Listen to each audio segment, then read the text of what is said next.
तो बच्चों आज हम पढ़ने जा रहे हैं इंडियन कॉन्ट्रैक्ट एक्ट 1872 में जो टॉपिक है indemnity and guarantee. Indemnity and guarantee जो टॉपिक है उसमें सेक्शन 124 से लेकर 147 तक कवर होते हैं।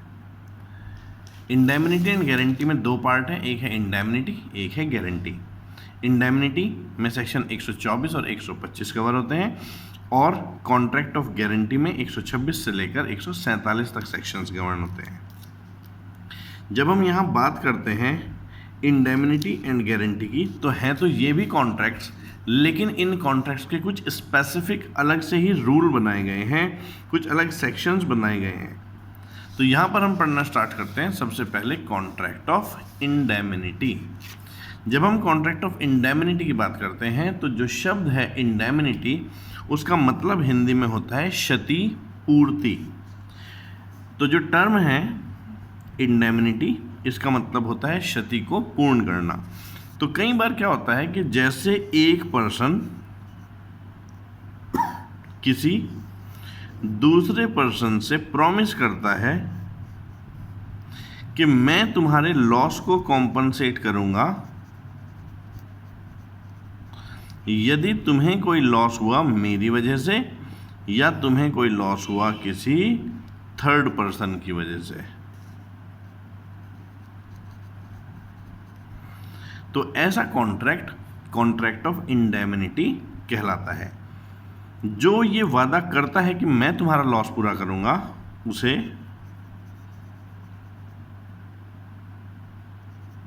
इंडेमनीफायर बोलते हैं, और जिससे ऐसा वादा किया जाता है उसे इंडेमनीफाइड या फिर इंडेमनिटी होल्डर पुकारा जाता है। इंडेमनिटी होल्डर, और ये कहलाता है कॉन्ट्रैक्ट ऑफ इंडेमनिटी। इसे कभी कभी प्रोमिजर भी कहा जाता है क्योंकि ये वादा कर रहा है कि मैं तुम्हारा लॉस पूरा करूंगा। तो देखो लिखा भी यही है, लिखा है कि जो टर्म है कॉन्ट्रैक्ट ऑफ इंडेमनिटी वो 124 सेक्शन में डिफाइन किया गया और कहा गया कि ये कॉन्ट्रैक्ट है जिसमें एक पार्टी प्रॉमिस कर रही है सेव करने के लिए दूसरे को लॉस से जो हो रहा है या तो उसके द्वारा या तो ऐसे केस में किसी और व्यक्ति के द्वारा। तो यानी कि जब ये वादा करता है इससे कि तुम्हारा कोई लॉस हुआ तो मैं उसकी भरपाई करूंगा, जो लॉस तुम्हारा मेरे कारण भी हो सकता है किसी और के कारण भी हो सकता है, तो मैं वादा करता हूं कि उसकी भरपाई करूंगा। इसे ही कहते हैं कॉन्ट्रैक्ट ऑफ इंडेमनिटी। जैसे कि यहां पर एक एग्जाम्पल दिया,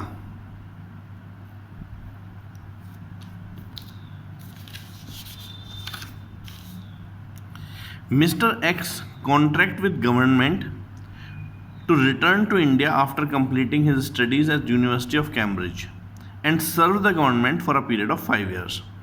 If Mr. X fails to return to India, he will have to reimburse the government. It is a contract of indemnity. Mr. X ने कॉन्ट्रैक्ट किया इंडियन गवर्नमेंट के साथ कि मैं यूनिवर्सिटी ऑफ कैम्ब्रिज से पढ़ के जब वापस लौटूंगा तो मैं गवर्नमेंट के लिए 5 साल तक काम करूंगा, और यदि ऐसा ना हो पाया तो ऐसे केस में गवर्नमेंट जो है उससे जितना खर्चा उसके ऊपर हुआ वो वापस ले लेगी। तो एक तरह से जब मिस्टर एक्स ऐसा कॉन्ट्रैक्ट साइन करता है गवर्नमेंट के साथ तो वो कॉन्ट्रैक्ट ऑफ इंडेमनिटी साइन कर रहा है, क्योंकि वो वादा कर रहा है कि यदि ऐसा ना हो पाया और आपको लॉस हुआ इस वजह से तो ऐसे केस में मैं आपके खर्चे की भरपाई कर दूंगा। यहाँ पर देखा जाए तो दो पार्टीज होती हैं इस कॉन्ट्रैक्ट को फॉर्म करने के लिए। पार्टी जो वादा करती है कि मैं तुम्हारे लॉस की भरपाई करूंगा उसे बोलते हैं इंडेमनीफायर। हालांकि जिस पार्टी से ऐसा प्रॉमिस किया जाता है कि तुम्हारे लॉस की मैं भरपाई करूंगा, तो जिसके लॉस की भरपाई होने का वादा होता है उसे बोलते हैं इंडेमनीफाइड, या उसके लिए दूसरा वर्ड इस्तेमाल होता है इंडेमनिटी होल्डर। यानी कि एक वर्ड हुआ इंडेमनीफायर, एक वर्ड हुआ इंडेमनिटी होल्डर। इंडेमनीफायर जो प्रॉमिस करता है दूसरे से कि मैं तुम्हारे लॉस की भरपाई करूंगा, इंडेमनीफाइड वो व्यक्ति जिसके लॉस की भरपाई होने का वादा किया गया है। अब यहाँ पर एग्जाम्पल्स हैं कुछ जो इंडेमनिटी को समझाने के लिए दिए गए हैं। जैसे कि इसमें यहाँ पर एग्जाम्पल नंबर 1 का एक डायग्राम बना रहे हैं छोटा सा। ये हो गया ए, ये हो गया बी और ये हो गया सी। ए कॉन्ट्रैक्ट करता है इंडेमनीफाई करने के लिए बी को उस किसी कॉन्सिक्वेंस के रेस्पेक्ट में जब वो सी के खिलाफ प्रोसीडिंग्स लेगा किन्हीं 5,000 रुपये के संबंध में जो दिए गए थे सी के द्वारा बी को। यानी कि जब ए बी से वादा करता है कि मैं तुम्हें इंडेमनीफाई करूंगा, तुम जरा केस तो लड़ो सी के खिलाफ उस किसी पैसे के संबंध में जो सी ने बी को पहले ही दे रखा है।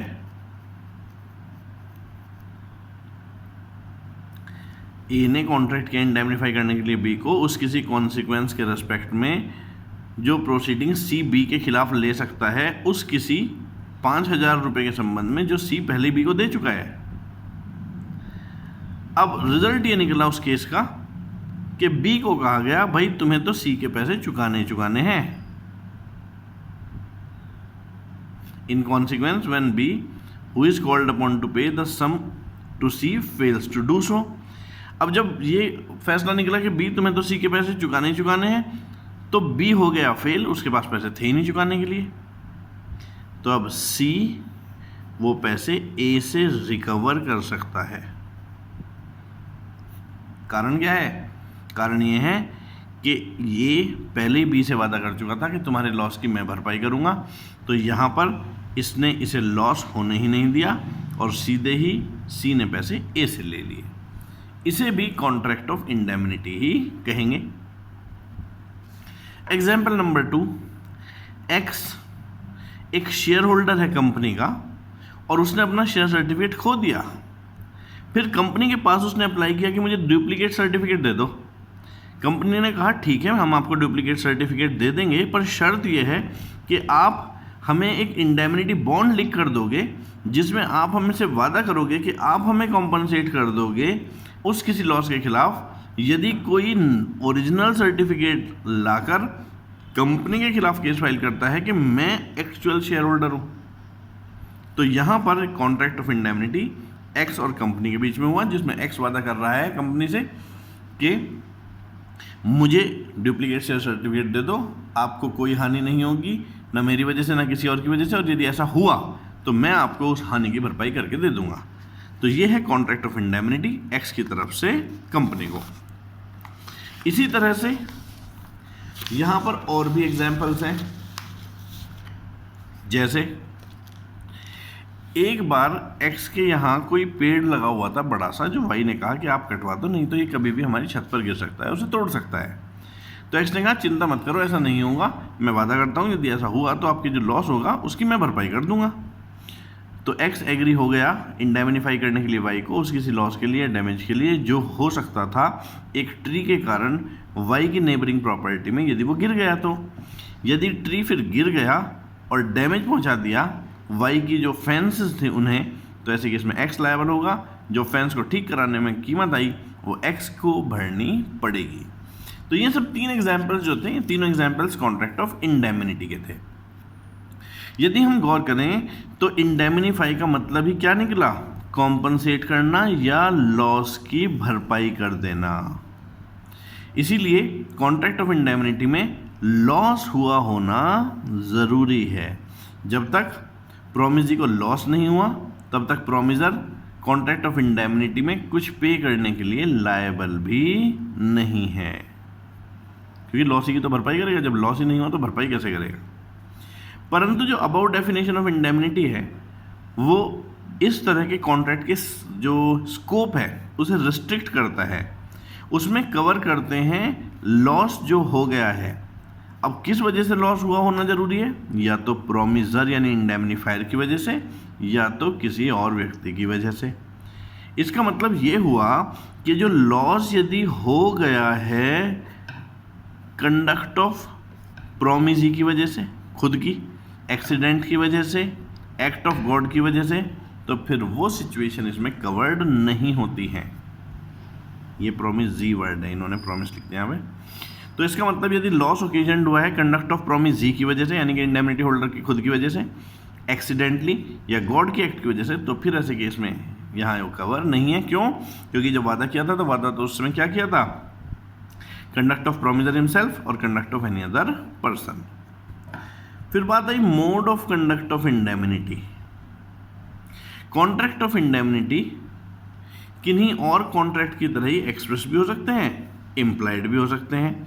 जब वो स्पष्ट रूप से बोलकर या लिखकर किए गए हों तो ऐसे केस में हम कहते हैं कि एक्सप्रेस प्रॉमिस है यहाँ लॉस कॉम्पनसेट करने का।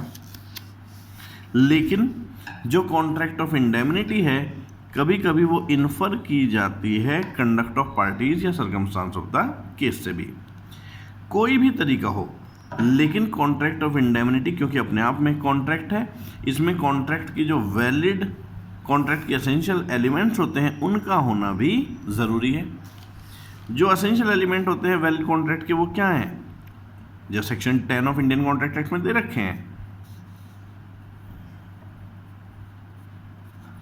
ऑफर और एक्सेप्टेंस होना जरूरी है, लीगल रिलेशनशिप क्रिएट होना जरूरी है, कंसिडरेशन होना जरूरी है, दोनों पार्टीज कॉम्पिटेंट होना जरूरी है, कंसेंट का फ्री होना जरूरी है, ऑब्जेक्ट का लॉफुल होना जरूरी है। इस तरह का एग्रीमेंट एक्सप्रेसली वॉइड घोषित भी नहीं किया गया हो। प्लस जो एग्रीमेंट की शर्तें हैं वे स्पष्ट हों, वे वेग या अनसर्टेन ना हों।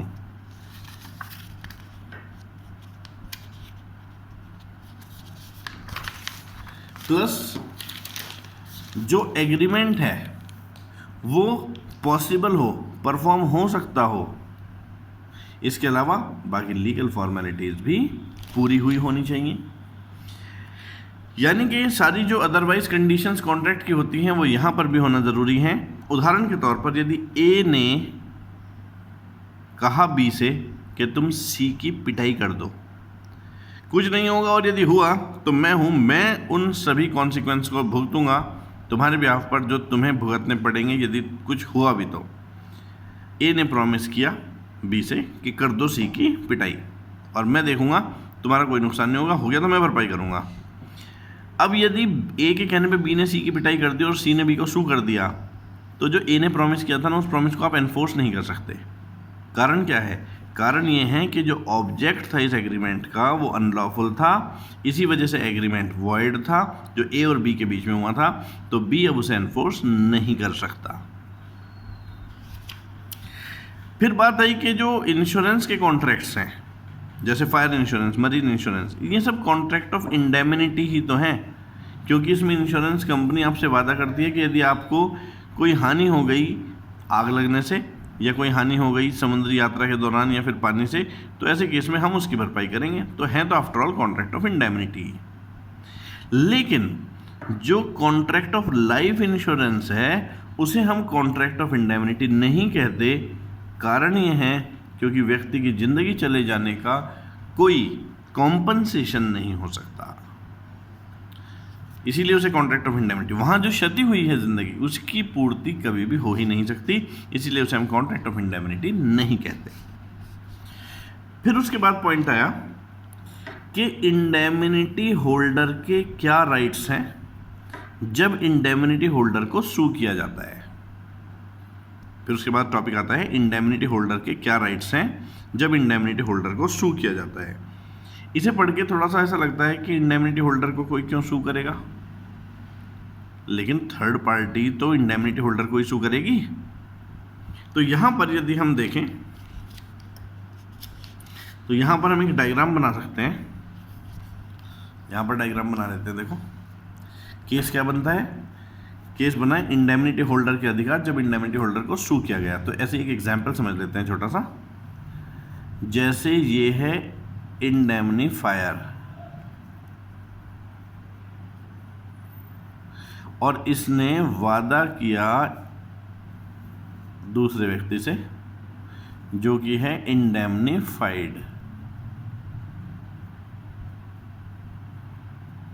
कि मेरी वजह से या किसी और की वजह से यदि तुम्हें कोई हानि हुई तो मैं उसकी भरपाई करूंगा, और ये है थर्ड पार्टी। तो अब जो हम टॉपिक पढ़ने जा रहे हैं वो है कि इंडेमनिटी होल्डर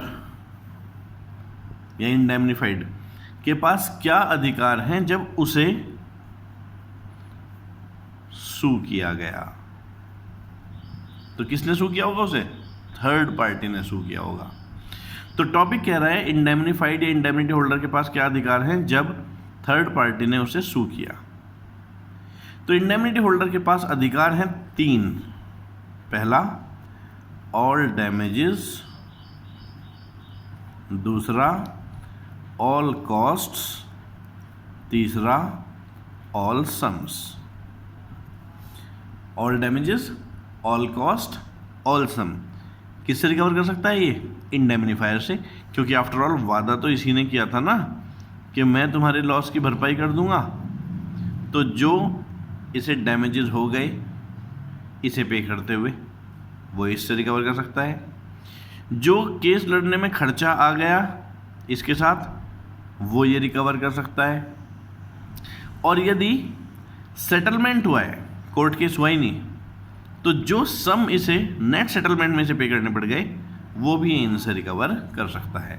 तो ऑल डैमेजेस, ऑल कॉस्ट या फिर ऑल सम्स, लेकिन इनके प्रॉपर एक्सप्लेनेशन होने बहुत ज़रूरी हैं। तो टॉपिक है कि इंडेमनिटी होल्डर के क्या अधिकार हैं जब इंडेमनिटी होल्डर को सू किया जाता है। तो आंसर है वो सारे डैमेजेस रिकवर कर सकता है।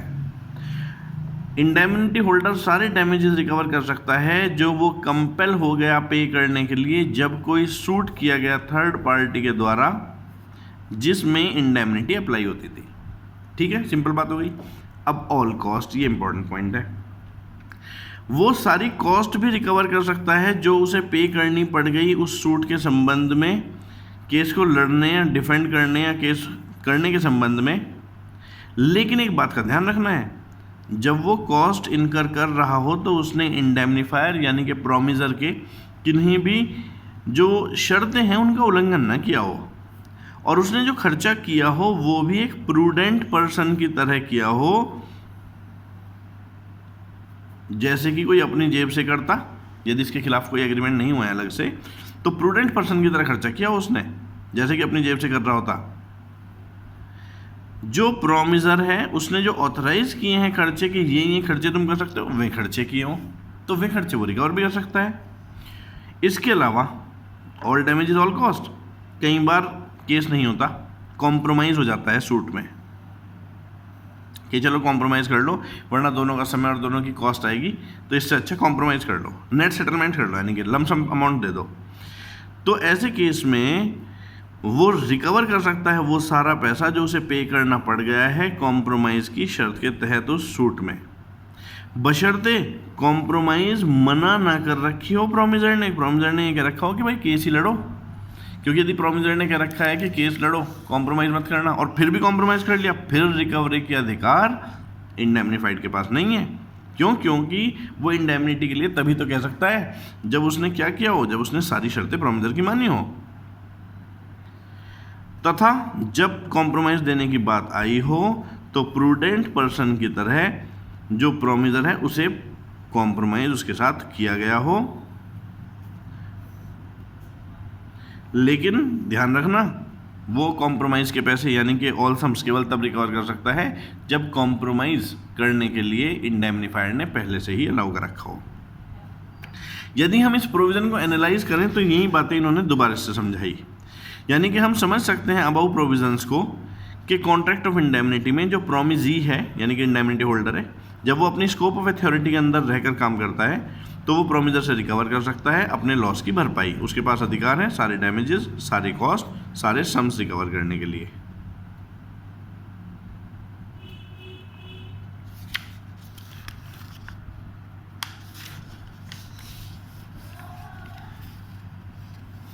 इसमें एक एडिशनल पॉइंट और दिया गया है, लिखा है ये बात भी समझने वाली है, इट में बी अंडरस्टूड, ये बात भी समझने वाली है कि जो राइट्स बताए हैं सेक्शन 125 में वे कोई एग्जॉस्टिव राइट्स नहीं है। इसका मतलब इंक्लूसिव है, इसमें और चीज़ें भी जुड़ सकती हैं। इंडेमनिटी होल्डर या कहें तो इंडेमनीफाइड के पास अदर राइट्स भी हैं इनके अलावा जो ऊपर मेंशन किए गए हैं। यदि उसकी कोई लायबिलिटी इनकर हुई और लायबिलिटी एब्सोल्यूट है तो ऐसे केस में वो इंडेमनीफायर से उन्हें वो भरने के लिए भी कह सकता है।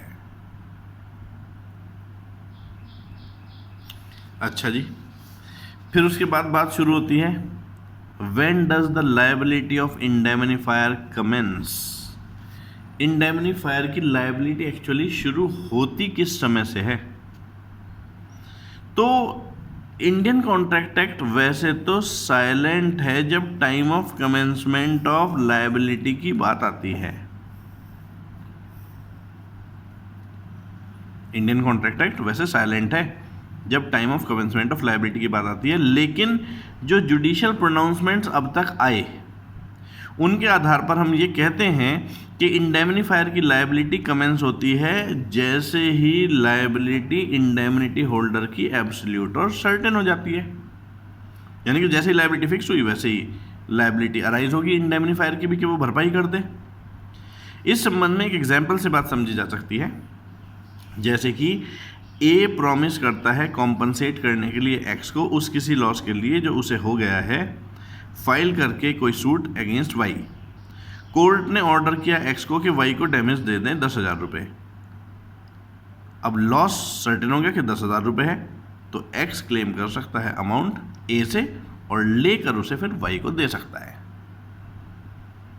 ये कोई ज़रूरी नहीं कि वो पहले अपनी जेब से दे और फिर रिकवर करे, वो लेकर दे भी सकता है। इस तरह से लायबिलिटी सर्टेन होने के बाद इंडेमनीफायर इंडेमनीफाइड से लॉस रिकवर कर लेगा। तो ये था कॉन्ट्रैक्ट ऑफ इंडेमनिटी। इसके बाद कॉन्ट्रैक्ट ऑफ गारंटी, उसे हम पढ़ेंगे सेकंड वीडियो में। Thank you.